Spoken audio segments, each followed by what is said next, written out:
আমি সুমন, সমাজ baking and cooking থেকে বলছি। আজ আপনাদের সাথে শেয়ার করছি একটা সবজির ডালের রেসিপি। চলুন তাহলে দেখতে থাকি কি দিয়ে বানালাম। দুমুঠ মুসুরি ডাল ভালো করে ধুয়ে হাফ এন আওয়ার মতো ভিজিয়ে রেখেছিলাম। ডাল সবসময় সেদ্ধ করার আগে যদি একটুখানি ভিজিয়ে রাখা হয়, ডাল সেদ্ধটা ভালো হয়। জল গরম হয়েছে, ডালটা দিয়ে দিচ্ছি। জলটা গরম করে নিয়ে তারপরে ডালটা দিতে হয়, তাহলে ডাল সেদ্ধটা ভালো হয়। ওপরের ফেনাটাকে তুলে নিচ্ছি, তুলে ফেলে দিচ্ছি। 1 চামচ নুন দিয়ে দিলাম। এবার ডালটা সেদ্ধ হওয়া অবধি অপেক্ষা করব।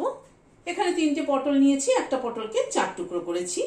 2টো সজনা ডাঁটা নিয়েছি, খানিকটা কুমড়ো নিয়েছি, একটা কাঁকরোল নিয়েছি, পেঁপেটাকেও ডুমো করে কেটে নিয়েছি, একটা মিষ্টি আলু নিয়েছি আর খানিকটা বিনস নিয়েছি।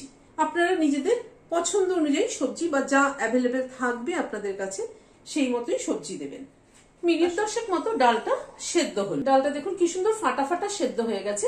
আমি কিন্তু আজ ডালটাকে ঘুটবো না, এরকম ফাটা ফাটা সেদ্ধটাই এই সবজি দিয়ে ডালের জন্য একদম ঠিকঠাক। গ্যাসের ফ্লেমটাকে বন্ধ করে দিলাম।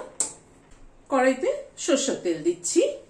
তেলটা গরম হওয়ার পরে একটা শুকনো লঙ্কা দিলাম, একটা তেজপাতা ছিঁড়ে দিয়ে দিলাম, 1/2 চামচ 5 ফোড়ন দিলাম, একটা পেঁয়াজ লম্বা লম্বা করে কেটে নিয়েছি সেটা দিয়ে দিলাম।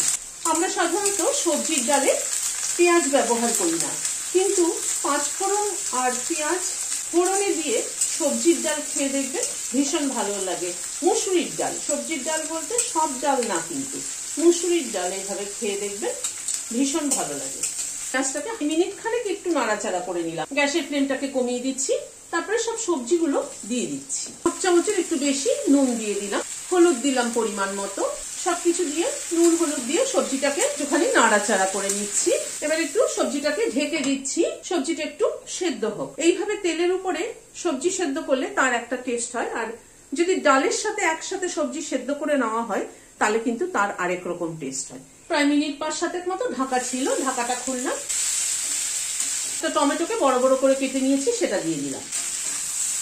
আরো প্রায় মিনিট 2-3 মতো সবজিটাকে একটু ভাজা ভাজা মতো করে নিলাম। এবার ডালটাকে দিয়ে দিচ্ছি।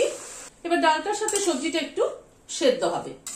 2টো কাঁচা লঙ্কা মাথাটা চিড়ে দিয়ে দিলাম, আর একটুখানি ঢেকে দিচ্ছি। ডালের সাথে সবজিটা একটু সেদ্ধ হোক। মিনিট 5 মতো ডালটা সবজির সাথে ফুটলো।